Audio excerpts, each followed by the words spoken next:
Oman తీరంలో భారతీయ సిబ్బందితో ప్రయాణిస్తున్న నౌకపై అమెరికా చేసిన దాడిలో 3 భారతీయులు మృతి చెందారు. వీరిలో ఏపీ విశాఖకు చెందిన మెరైన్ ఇంజనీర్ సురేష్ పట్నాల ఉన్నట్లు అధికారికంగా ఆంధ్రభవన్ వెల్లడించింది. సురేష్ కి భార్య భార్గవితో పాటు 13, 10 ఏళ్ల కుమారులున్నారు. ఈ నెల 15వ వార్షికోత్సవం సందర్భంగా వివాహ వార్షికోత్సవం ఉంది. అంతలోనే తన భర్త శాశ్వతంగా దూరమయ్యారని భార్గవి కన్నీరు మున్నీరుగా విలిపిస్తోంది. 5 నెలల పాటు విధుల్లో ఉన్న సురేష్ త్వరలోనే ఇంటికి వచ్చేందుకు ప్లాన్ చేసుకున్నాడు. ఈ సమయంలోనే దాడిలో ప్రాణాలు కోల్పోయాడు. నౌక జనరేటర్లో సమస్య తలెత్తడంతో దాన్ని తనిఖీ చేసేందుకు సురేష్ వెళ్లాడు. అదే సమయంలో దాడి జరగడంతో తప్పించుకునేందుకు అవకాశం లేకుండా పోయింది.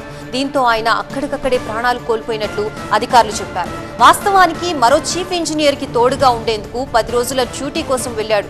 కానీ అక్కడి పరిస్థితుల కారణంగా విధులు నిర్వర్తించాల్సిన కాలాన్ని పొడిగించారు.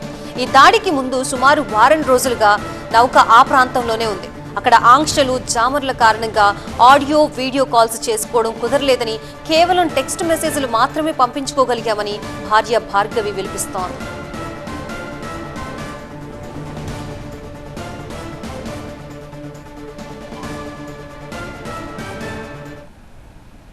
ఆల్మోస్ట్ అందరూ ఎంఆర్ఓస్, కలెక్టర్స్ అందరూ ఇన్వాల్వ్ అయ్యారు, అప్రోచ్ అయ్యారు, డీటెయిల్స్ అన్నీ ఇచ్చాము, ఫాలోఅప్ చేస్తున్నారు. ఎందుకంటే అక్కడ ఒమాన్ ఎంబసీ నుంచి అటు నుంచి వాళ్ళు కంపెనీ వాళ్ళు they are doing their work. So ఇటు నుంచి తీసుకురావడానికి ఇక్కడి నుంచి కూడా వీళ్ళు వెళ్ళాలి.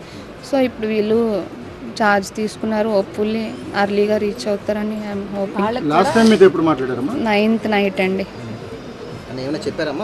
అప్పుడు వాళ్ళకి ఏం తెలియదు. షిప్ అలానా అంటే జాయిన్ అయిన షిప్లోనే ఉంటారు, దానికోసం ఇంకేం లేదు. అంతా ఓకే, పర్లేదు, ట్రై చేస్తున్నాం సైన్ ఆఫ్ కోసం. అయినట్టు కనిపించట్లేదు, రిలీవర్స్ దొరకట్లేదు, చూద్దాం హోప్ఫుల్లీ అనేసి చెప్పారు అంతే. అతనికి భయపడే మనిషి కాదండి, భయపడే మనిషి కాదు, చాలా స్ట్రాంగ్.